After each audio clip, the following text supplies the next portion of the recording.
Welcome back. I'm Jasmine James, a member of Hack the Organizing team. Hope the previous session by Mr. Ram Sajja was intuitive and informative.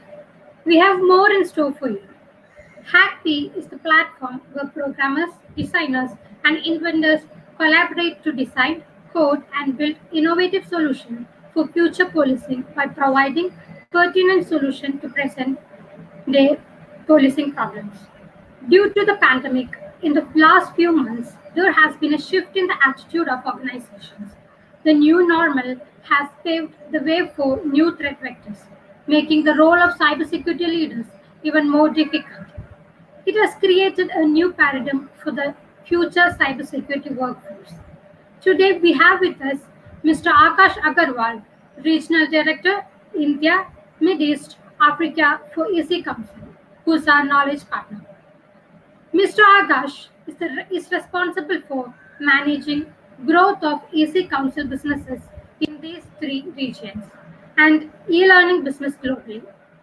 Today, he is with us to share his thoughts on the topic: what do the current times mean for the future of cybersecurity workforce? Before I hand over to Akash, I would like to let you all know that you can drop your queries in the comment section on Facebook and YouTube channel. He will respond to your queries at the end of the session. We are privileged to have you among us. The stage is all yours. Welcome, sir.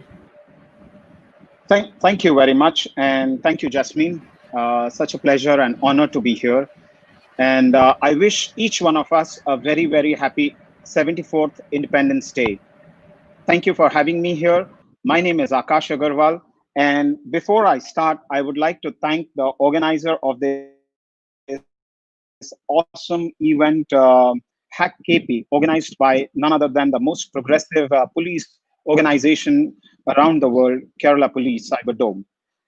I would like to pay my gratitude towards His Excellency Shri Arif Muhammad Khan, the Governor of the state, Mr. Pinai Rai, Honorable Chief Minister of Kerala, Mr. Behra, Director General of Police, Mr. Manoj Ibrahim, Additional Director General of Police, and all the distinguished guests, including my colleague Sean Lim and Srinivas Chakravarti, who've been guiding light for EC Council for many, many years. Thank you very much.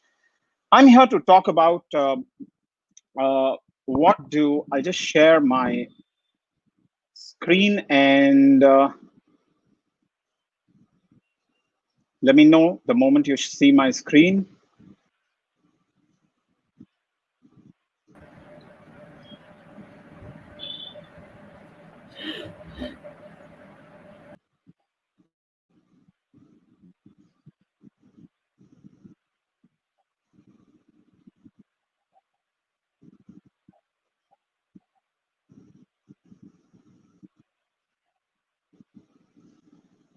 So is my screen visible to you? Jasmine, if you could confirm that.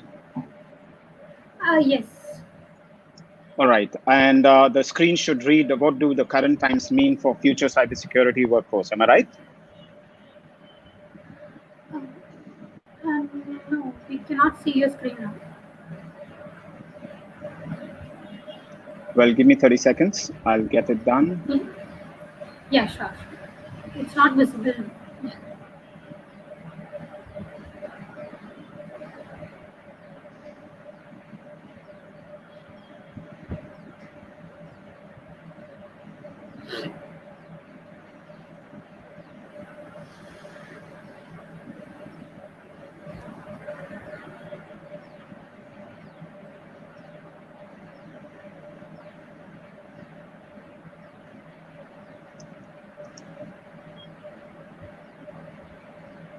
If it's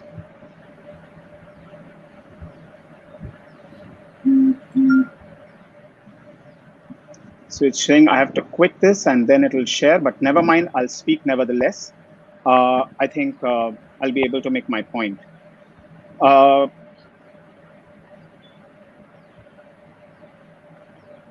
that be okay, Jasmine? Okay, let us continue. And I wanted to share my story when I was attending one of the international conferences in around 6 or 7 years ago, it was 2013 or 2014, when I was attending this international conference where someone was talking about the ensuing pandemic. There could be some pandemic. Well, me being me, I kind of heard it, and a lot of other people, the around 30 or 40 people were seated there. We were all invited to that particular conference, and we said, okay, we've read about pandemic, but we haven't heard. So we went away and we shrugged it off, and we kind of just had our another cup of coffee. Then being a movie buff, I keep watching a lot of movies, and then there was this movie that was talking about the pandemic. I saw that. I said that it must be fictional movie. Now, from there to let's come down to the era of 2020. February, I was boarding an international flight, so I was at the airport, and I could see some nervous faces. Very few with masks and so on. So I bought the mask and gloves and sanitizer from the airport medical shop. And you know what? I again didn't think that what it is all about. So I came back around the first week of March, and I was asked by my society where I live to go in for around 12 days of quarantine. Now that was a new thing for me. And then there was this Janta curfew announced, and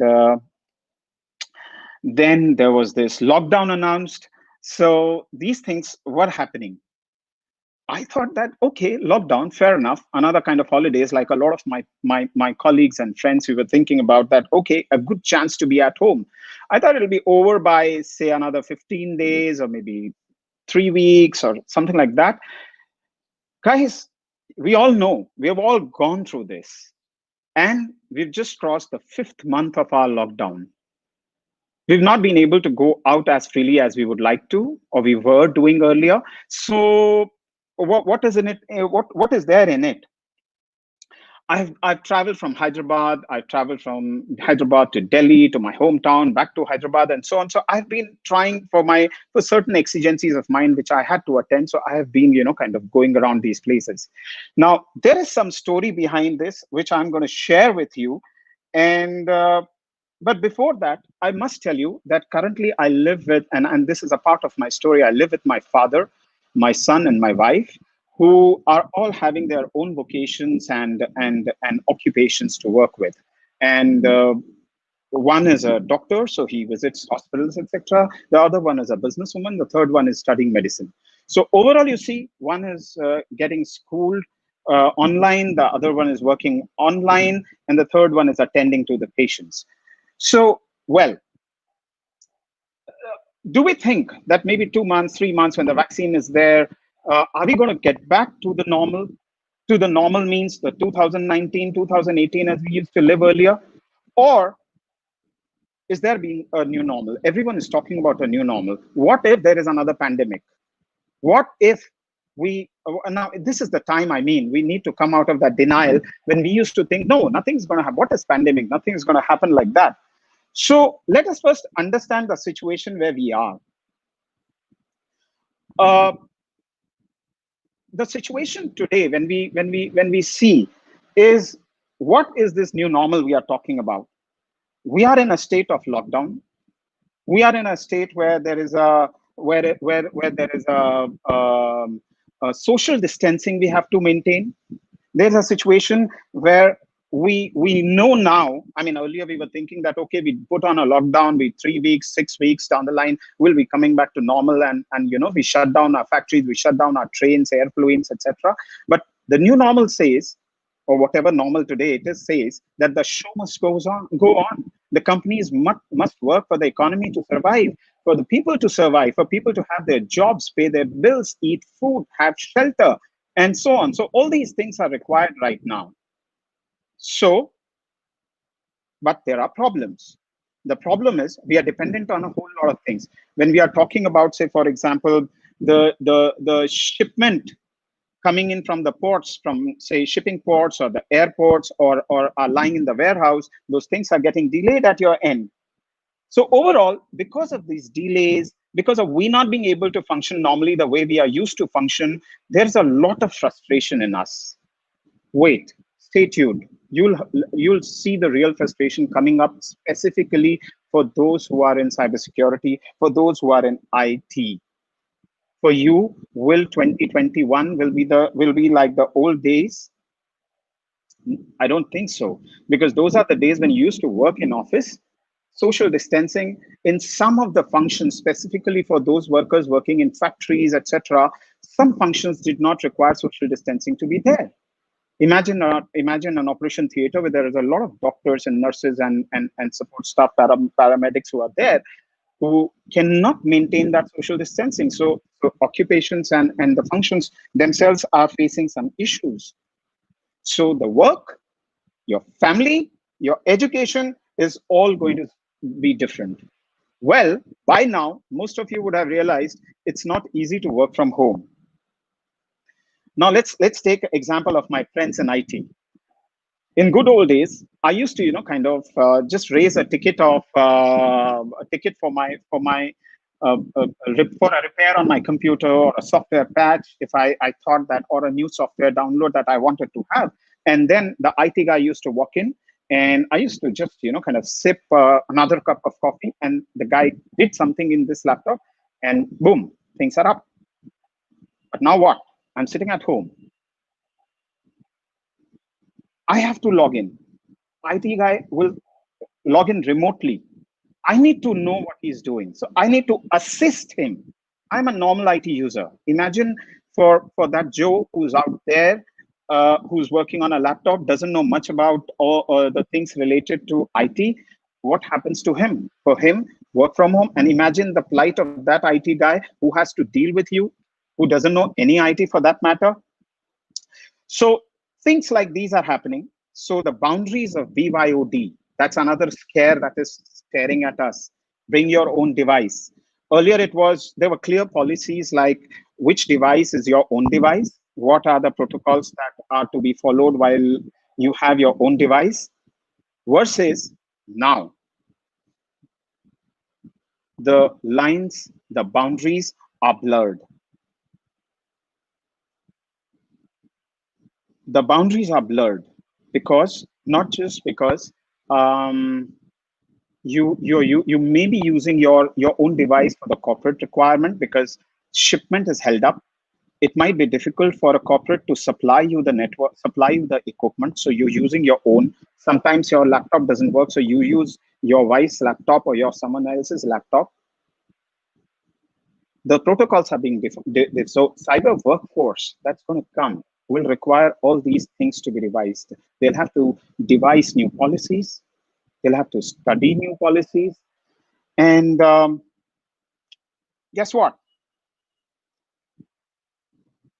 These days, as we all know, for last 5 months, a movie buff like me hasn't been able to go to any movies. But thanks to Netflix and Amazon Prime and all those apps which are there, they're releasing new movies on this on these Netflixes of the world. Now, will I not be tempted to use my laptop to watch Netflix? Well, yes. How many of us would resist that temptation to kind of use? Okay, I mean, there's a 3 hour break at the midnight. Let me just go through this. So that also, which you were not doing at your workplace, at your normal office, now you're doing here.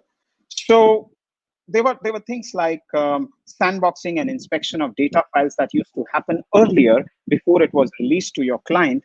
That is not happening anymore. Whatever VPN you might be using, but at the end of the day, because of these bridged connections, etc., it is so very difficult. And imagine the plight of those guys who are non-IT, the salespeople, the marketing people. When we talk about a salesperson who's working in a call center, for instance, he picks up the phone in a normal 2019 offices. He used to pick up the phone. The connection was awesome, and there was this privacy given to him. There were those access cards which he used to use where he could enter, and he was working for some client, maybe in Europe, maybe in the US, who has asked him to follow certain protocols of security. Now you're working from home.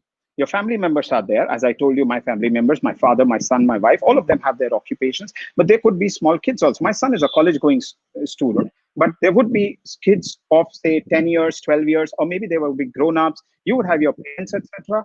Now you are talking to your client about the deal that you're making on behalf of the company, and you're talking all kinds of personally identifiable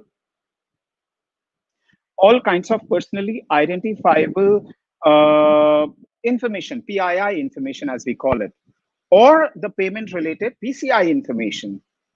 Now, I'm not saying anyone is going to, kind of steal it. It's your home, it's your family, nobody's going to harm you. But what about that client who has asked you to maintain certain protocols? Now, what happens to the cybersecurity guy? How would he ensure that the PII information, the PCI, and all such protocols are taken care of? So, in today's world, ladies and gentlemen, it's not just one thing, but the new normal, as we very famously say. I mean, it's become kind of a buzzword or a kind of oft-used word, a cliche, that it's going to be a new normal. No, it's not just a new normal. It's a huge amount of problems for for our friends out there in cybersecurity. So think from these angles whether now there are bandwidth issues. Say, for example, I'm talking to you over this network. What have I done? I might have asked my wife to switch on the computer out there because I'm going to connect on a video call. It has to be uninterrupted. I might have asked my father to, kind of stop all the CCTVs at home which are there. But what do I do with my son? He has his online class going on. So anytime, anywhere, that shared network would be on, and I might face a problem. What if this conference gets interrupted because of that? So IT guys, the cybersecurity guys will have to take care of that. Now, one might suggest that, okay, it's so simple, Akash. Why don't you just go to, say, your ISP, the internet service provider? Ask him, he'll increase your bandwidth. Well, one must understand that those guys also did not anticipate COVID. They did not anticipate this so-called new normal. So for them also, it's so difficult to flare up their bandwidth. So they are facing a problem.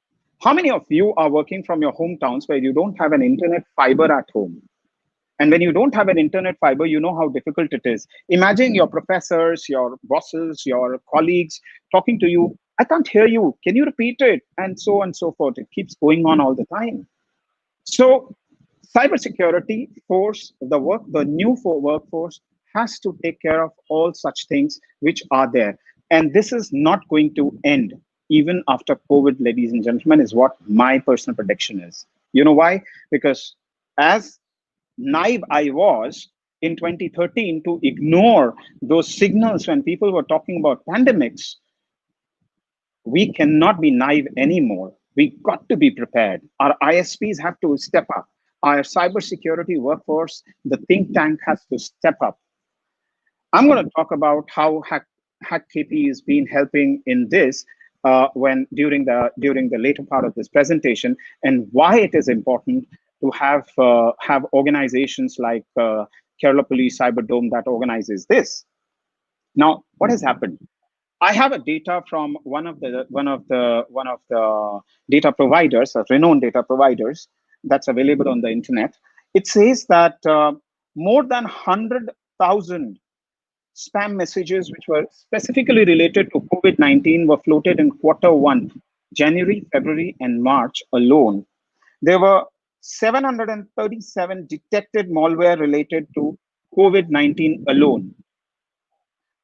You would have heard about a word called ransomware. I'm presuming that all of you are IT professionals here.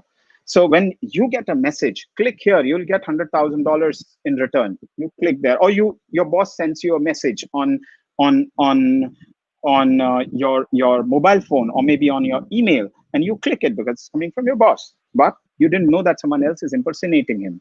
You click, and the malware gets downloaded.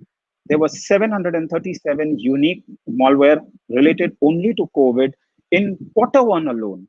New malwares, remember that. And after that, it has increased further, and so forth. From just March to February to March, there's an increase in 220 times the number of spam messages which were there. So A, you're not prepared. B, you're being attacked. and C, the protocols are still not there when it comes to the cybersecurity protocols. So imagine your plight right now. Be careful.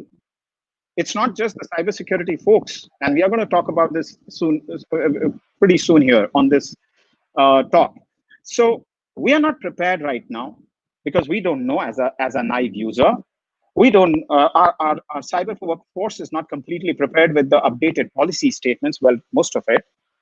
And three, our infrastructure is still coping up with the pressures. So what has happened? Pre-COVID, in 2019, there was a data that said there are 4 million cybersecurity professionals. Now, make no mistake, when I say cybersecurity professionals, I mean those experts who can perform a skillful task to prevent any attack or to detect any attack. So those are the people, those experts we require. 4.07 million people were required globally, with approximately 3 million only in Asia Pacific. And you know who are the providers of such professionals out there to the world? Of course, India. NASSCOM once predicted that there would be 1 million professionals which will be required by 2020. Well, we are far away from it. The point I'm trying to make is this is pre-COVID. And there is another data which goes on to say that if earlier out of 100 vacancies which were there, 10 were from cybersecurity. You know, was post-COVID in last 6 months, the data has been revised. There's been an increase by 100%. So earlier, if there were out of 100, 10 required, now out of 100, we need 20, which means we need just the double. Although the figures have not been substantiated yet, but let's take a guess. If there were 4 million required earlier, now we need 8 million. On top of it, you need every person who is using a computing device. Now, what is a computing device? A computing device could be a mobile phone also. Any smartphone that you're using is a computing device, let alone a laptop or a tablet PC. So everyone who's using a computing device must be well versed with security awareness, which means he should be well aware of the security protocols, not to that extent, but at a user level. He must know what to click and what not to click, how to navigate through the various websites, which thing to download and which not. And if there is a problem, how to assist that IT guy so that he could repair your laptop or whatever computing device is there remotely. Think about it. It goes on to billions of people to be ready for this pandemic. Were we ready? Not by a very, very large yardstick, or maybe any yardstick. So the task for such organizations like EC Council or Kerala Police Cyberdome is huge. And that's where I say that we got to understand that not just you and I, not just those who are cybersecurity enthusiasts, those who appreciate cybersecurity, who are there on this call today, but our families also. I told you about families, right? You're releasing your PII and the PCI detail information. You are talking on phone about the deals. You are using your BYOD.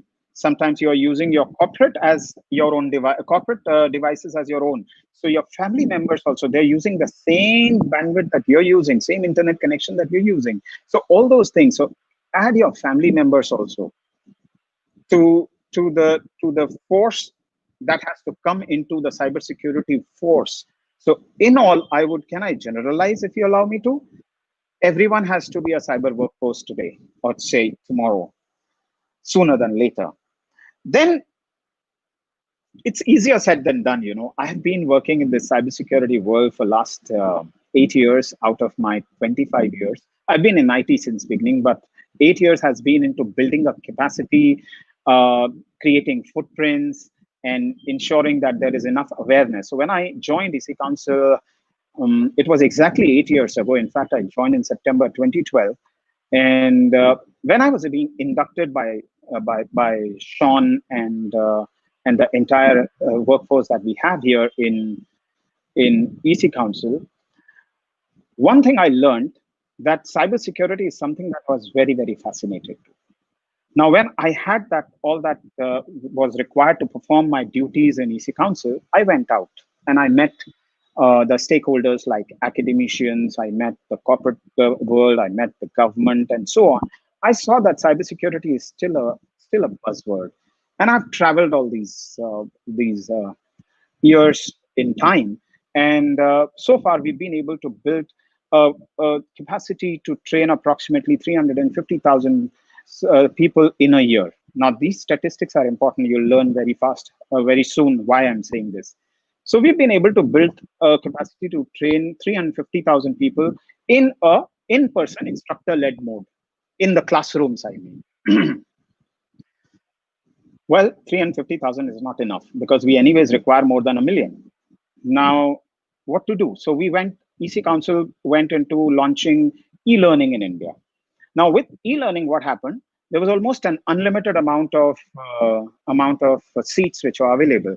But then seats were available, ladies and gentlemen. It's easy to have thousands of people like you connected here and me talking to you like that. But there were not enough instructors out there. So you need to create master instructors for it.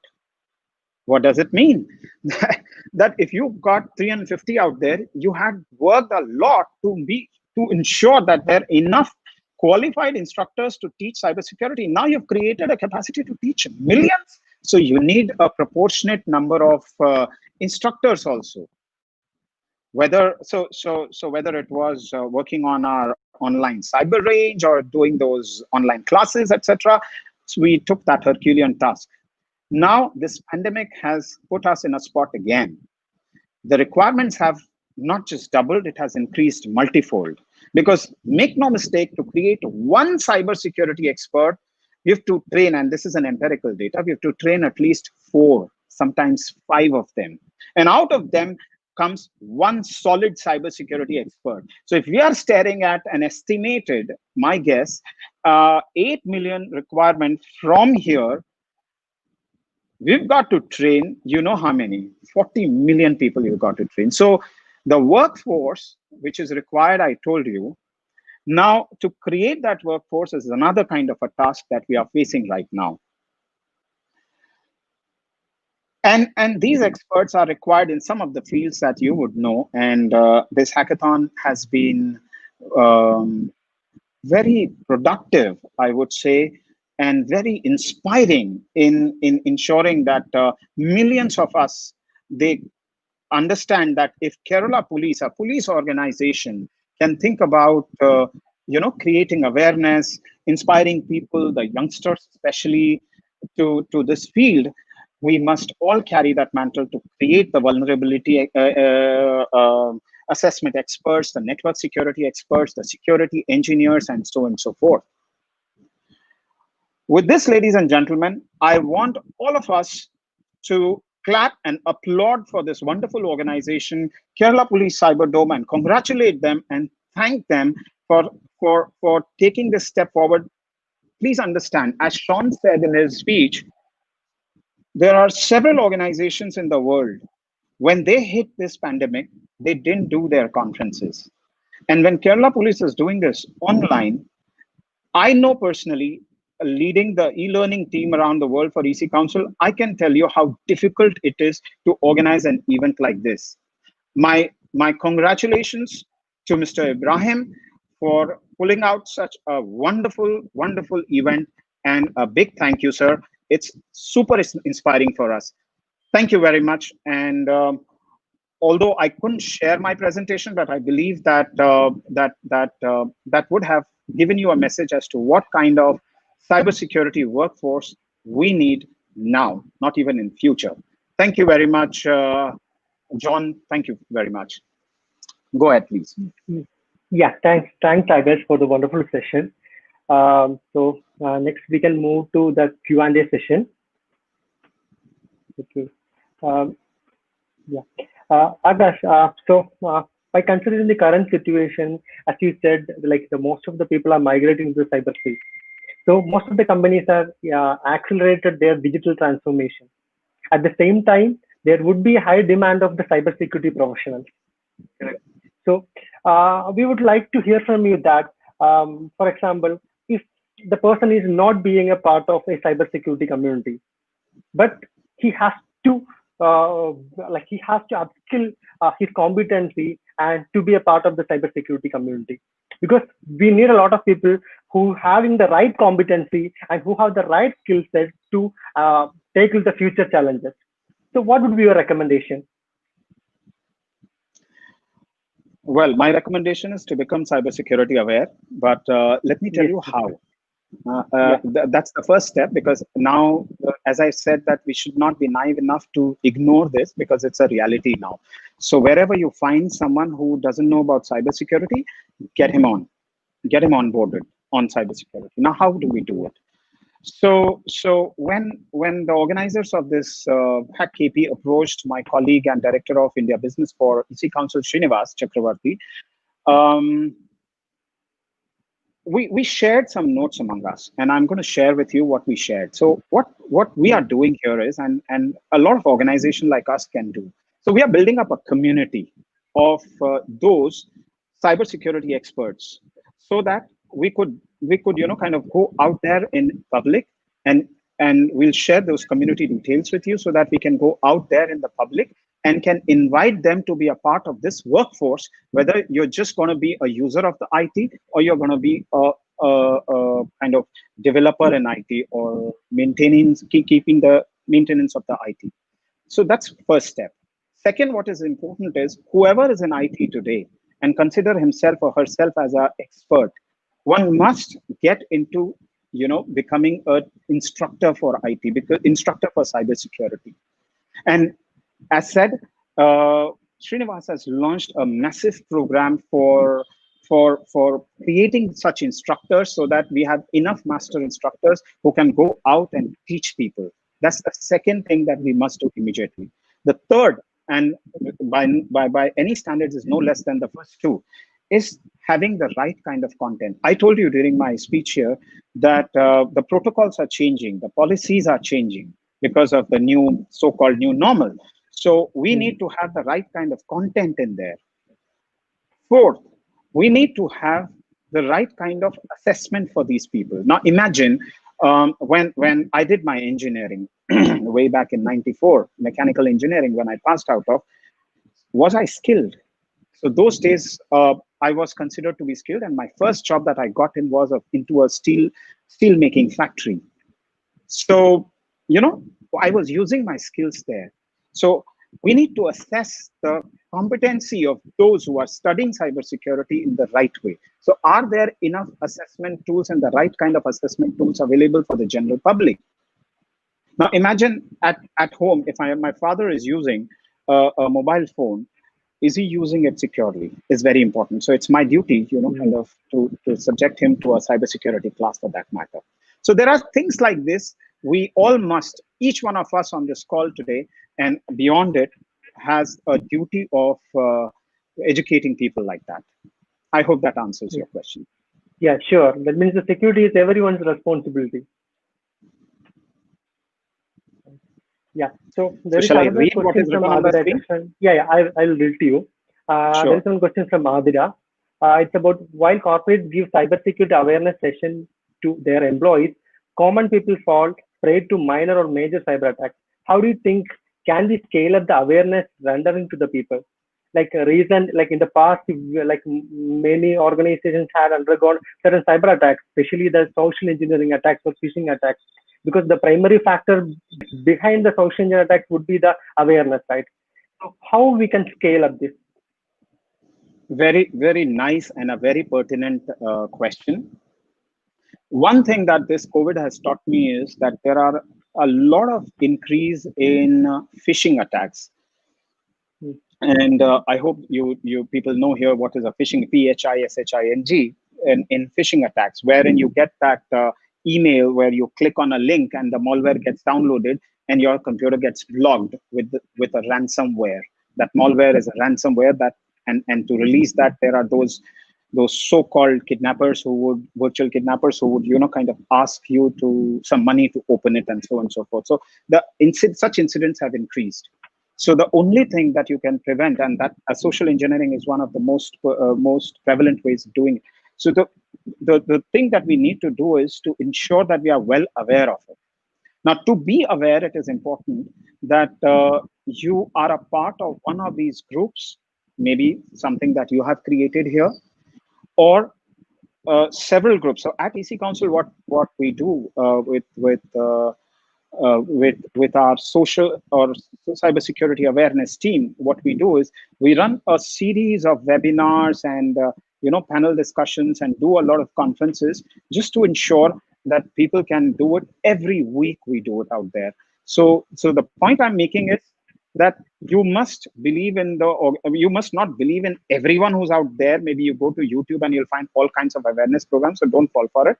But you must go for reputed organizations like Kerala Police, Cyberdome, or EC Council, and so on, to what kind of webinars are they running, attend one of those webinars, or maybe you can write to them and ask them that, I want to be cyber aware, I want to do it. Now, for example, so we were running an event out there in one of these, you would have heard about Lions Club, Rotary Club, and so on. So one of these clubs were there that had organized it in Chennai.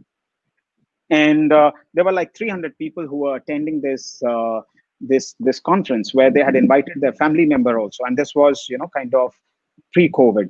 So we were all sitting in a large hall. But similar thing can be organized by these groups, the Lions Club and the Rotary Club and the local clubs that you have. Even the police clubs are there. You guys can organize it, not just for the general public, but for the families as well.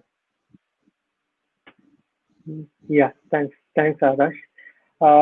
So another one, how many people are stepping into the cybersecurity profession? What will be the scope of cybersecurity in future? Once again, I love this question, and I've been answering this question forever, but this is even more pertinent today. See, I told you about a statistic that out of 100, 10 were required in cybersecurity. Now we require 20, which means the requirement has doubled. We don't even have one or two available. So the gap, if we see between those who are available and those we need, is more than 2 million. And India is at the foremost when we call about exporting talent or building talent in the field of cybersecurity. Well, I'm yet to see a person in cybersecurity is unemployed. So when we talk about a scope, cybersecurity happens to be one of the highest paying jobs. You visit any of these reputed job sites, etc. You'll find where they mention the pay scales, etc. Or you see the requirement that has doubled than before. Already it was such a lucrative field where nobody was unemployed. Now we need it. It's wartime, and cybersecurity professionals are the new soldiers. The country wants you, and on this Independence Day, I would want each Indian who is really willing to work for its country to come into cybersecurity. There's enough space for all of you. Yeah, thanks. So there is a huge demand of the people having the right competency and the right skill set in cybersecurity. That's right. Yeah. So another one question from Mr. Gangadharan: how safe I off my network connection when I receive an unknown call? First of all, when you receive an unknown call, I'm assuming that you have not answered it. So it's okay to receive until the time you have not answered it. So many times I do it. So I have upgraded my certain software into kind of anti-spamming and all those things. But then secondly, you can block those things. You don't need to off your network, because there might be some important call from your friend that might be coming. He may be in need. So don't off your network. By network, I mean you're trying to off your cell network. So don't do that. What's important is that you block that number if you don't want to receive. And when you receive a call, for example, and you answer that call, for heaven's sake, please do not share, as a lot of people are telling you, and let me repeat that thing. It's never a cliche to repeat this thing, that never ever share any information, whether it is related to your date of birth, father's name, mother's name, OTP, or whatever. Just tell them that if they have an issue, ask to send an email, then verify whether email has come from the right source or not. Nobody is going to ask you all those things, at least from the banking organizations or all the other such organizations that you might be expecting those calls. That means beware of all that's what the intent of the question was. Right. That means we have to beware of all the phishing attempts, not only phishing, all the social engineering attacks, right? Absolutely, absolutely. You must Mm. first understand what exactly is social engineering. So if I ask you on this call, say for instance, tell me your date of birth, you should simply say, well, fair enough. I'll give it to you. Send me a proper document to know my date of birth. No, I'm calling from the police station. You're gonna tell me now. So I'm sorry, buddy. I'm still not going to tell you my date of birth, even when you're calling from the police headquarters. So please beware of these things. A policeman would never call you like that.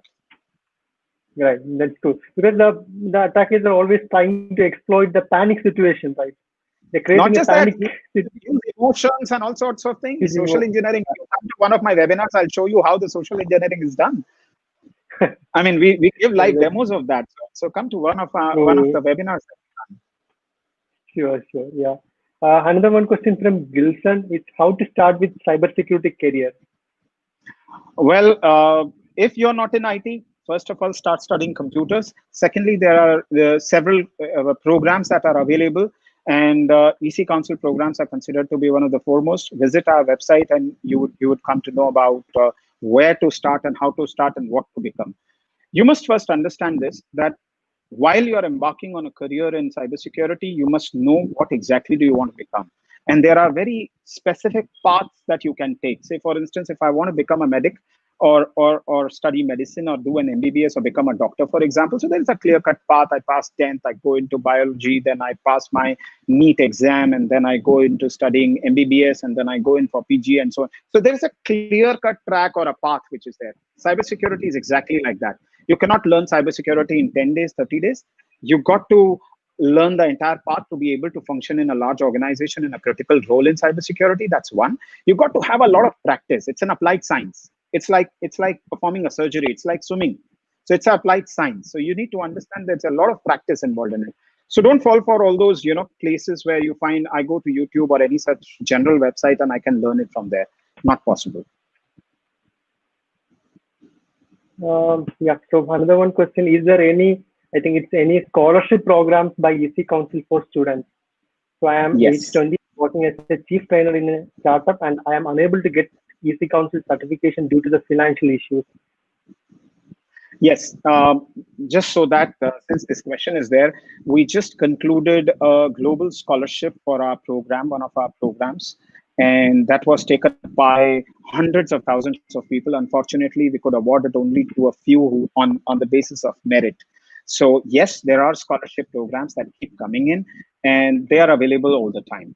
So I mean, from time to time throughout the year. So just stay tuned with one of our EC Council reps and our website, and you'll come to know about that. Okay, so another one is from the Mr. Gangadharan. My daughter just got her honors degree in cybersecurity and network systems, not at start work, now looking for a job. What is the advice from you? So from where she has to start? So I'm not sure what kind of an honors degree is that. I might have to look deeper into it. But as I said, that there is a specific track that takes you to a particular job role. So if I have to become, say, a security analyst, or I have to become a information security manager at a particular level, then there is a certain track that I need to follow. So you need to see your daughter if she has studied cybersecurity honors degree, for instance. So what kind of job role is she qualified for? So once she finds out that these job roles she's qualified for, specifically prepare for the interview for those. There are enough cybersecurity jobs out there, as I mentioned. I guess where she might be missing is she might not have mapped what she has done versus what are the job roles available. That could be one of the gaps why you're still asking this question. Okay. Yeah, so we don't have any other questions. Yeah, so thanks, Akash, for your very informative and very interactive session. I strongly believe that our audience would get a very good insight about what would be the future workforce in the new normal. So once again, on behalf of Hackbee, I would like to convey our sincere thanks to you for finding a time and for sharing your um, uh, thoughts to our audience. So thank you, Akash. Thank you very much, and I wish you an Independence Day once again. Thank you very much. Bye bye. Thank you. So thanks audience for your time. Hope you found this session fruitful. So we have scheduled another session at 3 p.m. today. It's a topic on intrusion detection using NOT, which is taken by Manu Sakaria. He is one of the famous information security evangelists. So stay tuned for that session. We'll meet you again soon. Thank you.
We are Kerala police. We work without malice. We are Kerala police. We work without prejudice.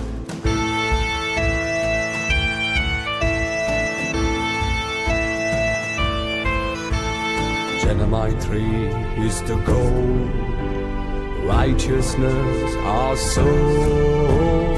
We are Kerala police. We work without malice. We are Kerala police. We work without prejudice. Brave, polite and firm. Rule of law we affirm. For peace and order we stand. Keeping watch of homeland. We are Kerala police. We work without malice. We are Kerala police. We work without prejudice. Spring or summer, dusk or dawn, you have us to count on. Life and liberty we defend. Your goodwill we command. A friend in need and foe to dread. United we march ahead. We work without malice. We work without prejudice. We are Kerala police, guardians of God's own place.